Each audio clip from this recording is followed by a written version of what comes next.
c'est Thomas Charlet, bon samedi. Vous nous écoutez à Auchel sur le 88 et via l'application Horizon la radio. Juste après les infos, Clara Luciani, il est 7h.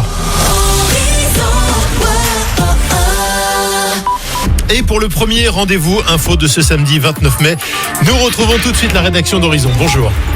Bonjour à tous. Une enquête pour tentative de meurtre et séquestration ouverte après l'attaque au couteau contre une policière à la Chapelle-sur-Erdre près de Nantes.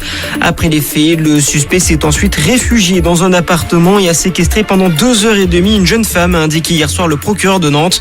Choquée, elle a été prise en charge par les secours et transportée à l'hôpital. Concernant l'état de santé de la policière blessée, son pronostic vital ne serait plus engagé. Le suspect, lui, est mort après un échange de tirs avec les forces de l'ordre. Il présentait de graves problèmes psychiatriques et était fiché pour radicalisation. À ce stade, la piste terroriste n'est pas retenue. Ne croyez pas que la pandémie de coronavirus est finie. L'OMS prévient, la crise sanitaire ne sera terminée qu'après la vaccination d'au moins 70% de la population mondiale, a indiqué hier le directeur Europe de l'Organisation mondiale de la santé. Dans un entretien avec l'AFP, il déplore une campagne vaccinale trop lente, y compris en Europe. Dans les 53 territoires que compte le continent, seulement 26% de la population a reçu une première dose de vaccin.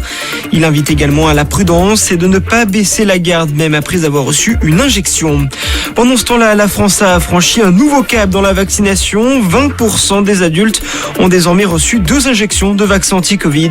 Selon les dernières données du ministère de la Santé, près de 685 000 doses ont été administrées ces dernières 24 heures. C'est un événement attendu par tous les fans de musique. Le premier concert test de France aura lieu ce soir à l'Accor Hotel Arena à Paris. Le groupe Indochine se produira devant 5000 personnes masquées et préalablement testées au coronavirus.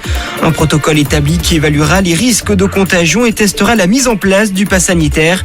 En cas de succès, cela permettra également d'envisager le retour des concerts à l'automne. Et puis en foot, match au sommet ce soir, Manchester City affronte Chelsea pour la finale de la Ligue des Champions. Un duel 100% anglais qui se jouera à Porto au Portugal.